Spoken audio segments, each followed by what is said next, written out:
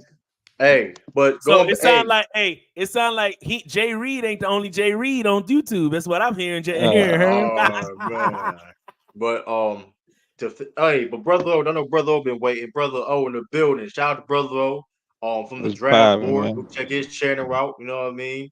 Go Good check him brother. out. He do any type of draft you need. R&B draft, hip hop draft, NBA 2K. He got matter of Oh, fact, that's the he one we got did NBA the hip hop 2 albums over there, right? hip hop Yeah, album draft, yeah. exactly. Hip Nah, that was hop all album. Matter good. of fact, I'm gonna put this on in the chat. Matter of fact, hold up. Hold up. What up, brother O? Salute, True, and everybody, man. I'm gonna make this quick because y'all are hurrying behind today.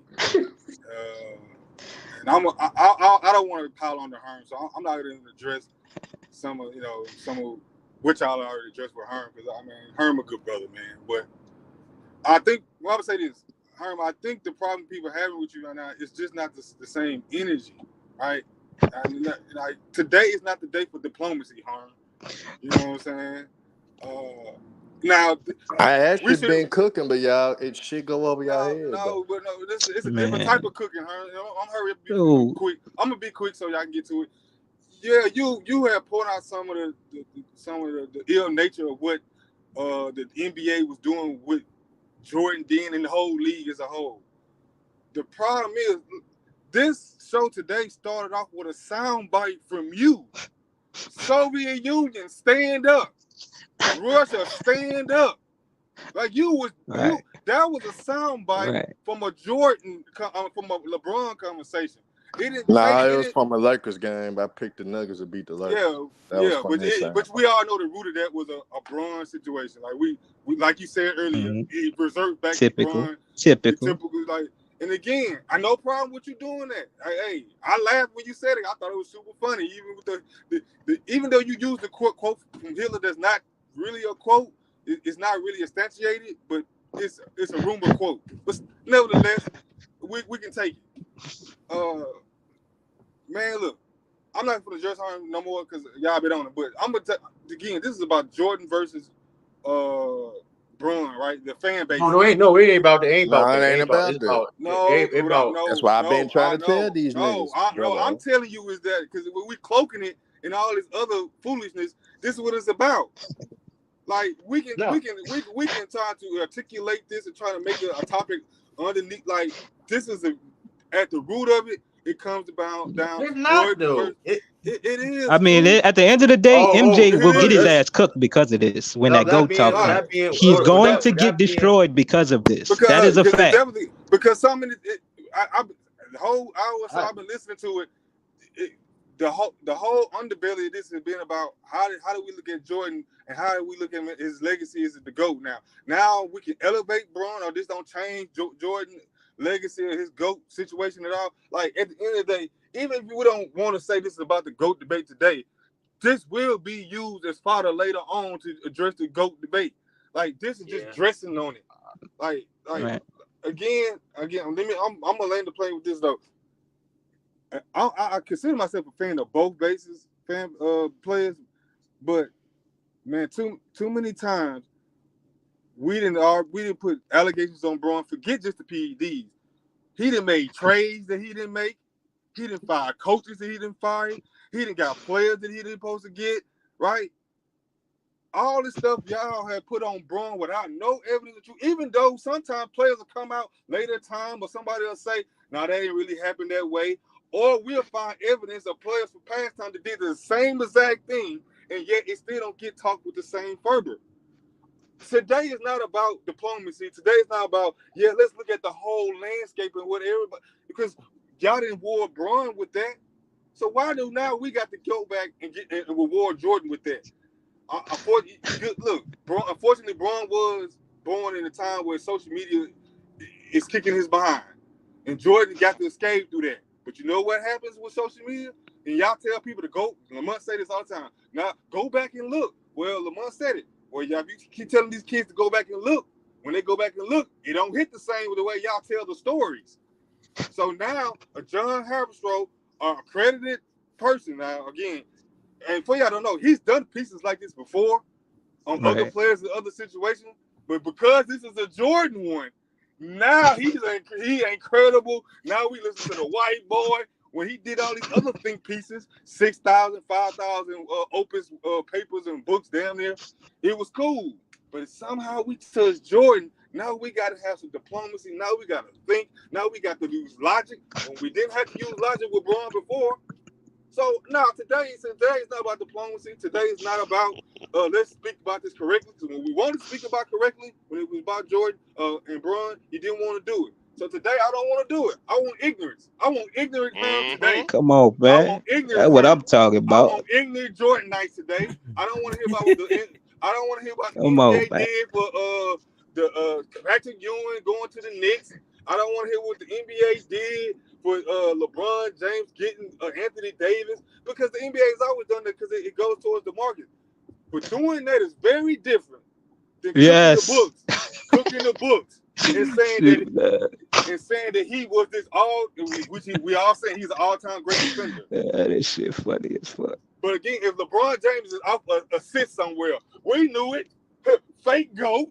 He ain't really no playmaker like that. Really talk about it. Really talk about they it. gave him 16,000 of them. Imagine if LeBron James.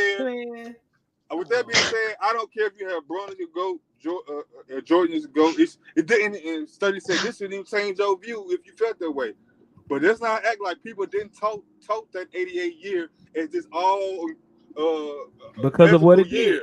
Because of what Come it on, did man. and what it stood for. And if it didn't really stand for what it stood for, now we got a problem. We have a problem because it wasn't as magical as you said it was. That's it.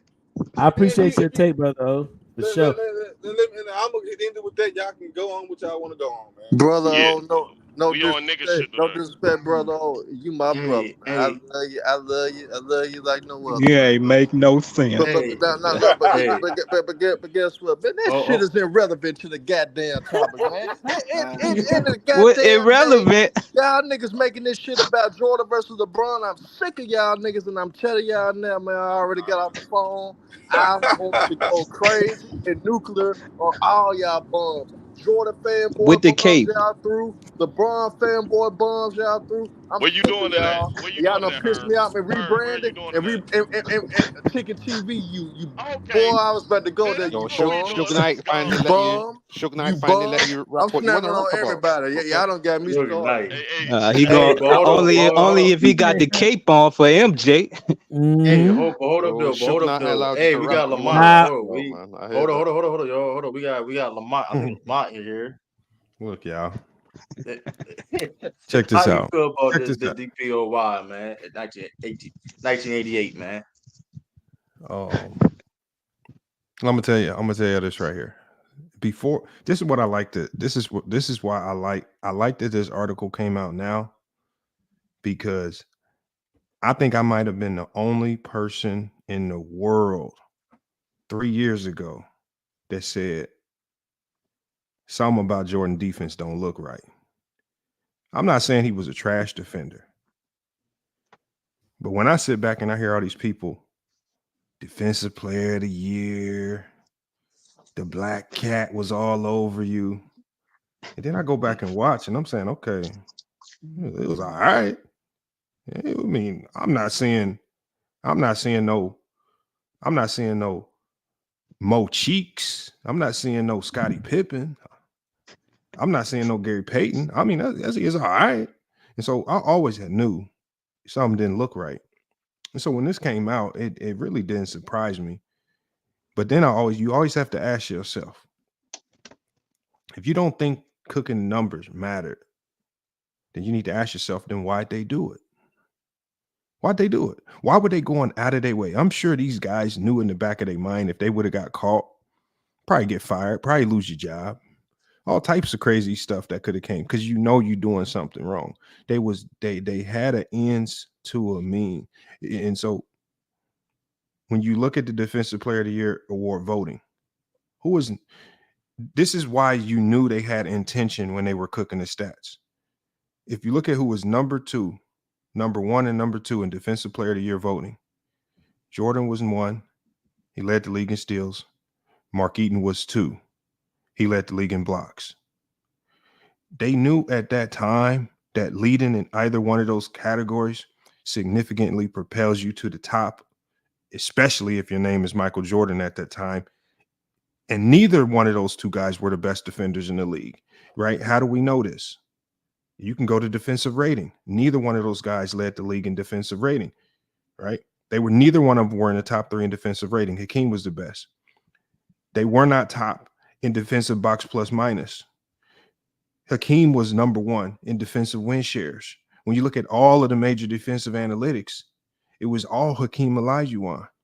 But what did Hakeem not do that year? Hakeem didn't lead the league in blocks, and he didn't lead the league in steals. So what I tell people is that this was an era where I don't think the media knew what the hell they was doing. They just knew how to see, okay, this guy leads the league in blocks. This guy leads the league in steals. One of them two got to be the league's best defenders. And that's how they doled out the award. And I think the Bulls statisticians, I think they understood that. That they understood that. Because it would literally be no other reason to go do that. How do you cook up 10 steals in a game for Michael Jordan without having some type of in a 10 turnover game? In a 10 turnover game. And it's just like, what's the point of doing that if you don't think it's going to have some type of value at the end of the year? You just cooking it up just to cook it up. You just doing it because, y'all cool with MJ. I mean, it had to be some means to an end, and the means to an end was to get him a Defensive Player of the Year award because they knew that them ridiculous steal numbers were going to stand out in the newspapers, right? They had to make it stand out because nothing else about his defense really stood out. Like I said, y'all can't go back to almost any year. You can go back to almost any year in NBA. And I can give you better defenders almost every single year. I can give you easily 5 better defenders than Michael Jordan on almost any given year. Even in 1988, it was better defenders. So, I mean, I don't know why people are trying to gloss this over. People are pretending, people are elevating Jordan's defense. They use this Defensive Player of the Year award to really separate Jordan from a whole bunch of other people, especially LeBron James, because when they talk about LeBron's defense and Jordan's defense, the separator is Jordan's Defensive Player of the Year award. And to me, that's the biggest problem, because I always wondered how Scottie Pippen didn't get one Defensive Player of the Year award. How? He easily, at worst, top 3 defender of the 90s, at worst, has a case for number 1. Never won a Defensive Player of the Year award. And so that's how cooking up stats and propaganda was being used to give out a lot of those awards. The defensive team was probably a little bit more balanced, but it was still flawed to a certain degree because it generally went to the best defenders on the best teams. So people didn't know how to tell what a good defender was if your team wasn't winning. So I just think this needs more attention. I think it does put a stain on Jordan's. It should take a notch off his legacy to a certain degree, because if they were willing to cook all these stats up and for people to pretend as if the NBA with resources like Synergy did not know about this all this time, and it took some random dude on Yahoo to figure this out, it's always been an agenda to propagate narratives around him to push him to the top and to keep him at the top. And I'm saying, if they're willing to push and propagate this one narrative, what other narratives were they able to push and propagate to trick the people about Michael Jordan with? What other numbers was able to juice up and cook?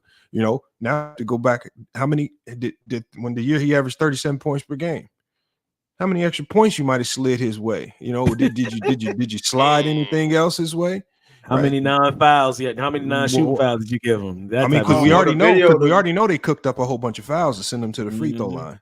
So, I mean, yes, it should matter, because no one will deny that the NBA had an agenda as far as pushing Michael Jordan, making them the GOAT, protecting Michael Jordan, changing rules, designed to favor marketing Michael Jordan. So maybe everything needs to get looked at. You might have brought up another topic to do investigation on another show on, Lamont, because what you just said, I never even thought of the fact that Scottie Pippen, like you said, is arguably one of the best defenders of the whole 1990s. I'm sorry, and never won a Defensive Player of the Year. Imagine if LeBron James had a caliber player like that on his roster that was that great at something but never was awarded. They would say, "Oh, they want to uplift LeBron legacy, so they didn't give these people those accolades or awards." So that's crazy. I didn't even think about that. Well, that just show how blind y'all are. It always been propaganda. Can we get to go, James? But hold up, though. With that being Shut up, said, LeBron. man. With that being said, though, Y'all got With to that keep being me out s- my own but damn that show. hold on. But that being said, though, man, we got a special guest, man. He ain't Somebody no that's special guest, even. man. Oh man, but listen, hey, we got Goat James Kingdom, a Johnny in the building, man. What up with you, man? Peace and blessings, y'all. Shout out to the panel. What's good, True the King? What's good, Pee Wee Herman? Shout out to Renegade. Y'all boys doing y'all thing. What's good? What's good, my son? You drunk your Similac this morning? It's good. Hey, y'all, you listen, y'all know we have a GOAT debate like none other. So we all know everything we do in basketball is predicated towards the GOAT debate. But the funny thing about the Zesty Jeffries Nah, is that's your simple man. Hold on, let him go, let him go, her. He's a guest. Let him go. We gonna get into it. See, the problem with the Zesty Jeffries is we already know they can't count, right? They can't count past 6, right? We know they can't read. So most of them never read the article. They never went that's a 6,000 word article. They didn't read the whole article, let alone go watch the interview and all this other stuff. They always tell us about the eye test. Most of these Zesty You can Jeffries, take your time to read that. You a sad motherfucker. Go ahead. Instead of looking for more 1988 tapes, you know what they're looking for? LeBron tapes. Right now, we got Zesty Jeffries in their home, neglecting their families, watching LeBron James film, trying to calculate LeBron James assists and steals. Instead of showing us one game, just give us one game from 1988 where the actual box score matched what we saw in the film. The young man got 6 films available for all of us to watch. We put 2 of them on our channel. But for some reason, the same fan base that tells us our eye test should matter more than anything, they don't want to go do their research and go do the eye test research. Now it's a problem. We knew this was going to happen. Like we said, this is why there's always going to be a problem in the basketball world, because Zesty Jeffries are not realistic.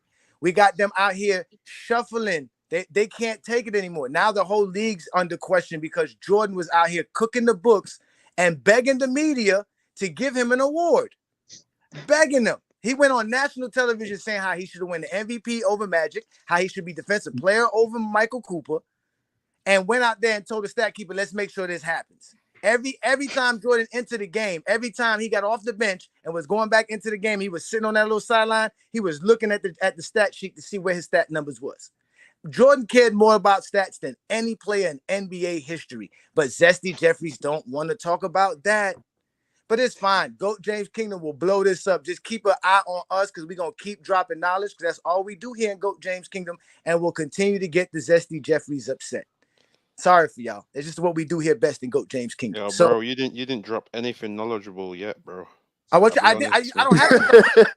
Bro. We did a whole 2-hour show. We did a whole 2-hour show explaining everything. If you really want knowledge, watch what we did Sunday afternoon. Yo, bro. All respect to you, bro. But I'll just drop it like this, man.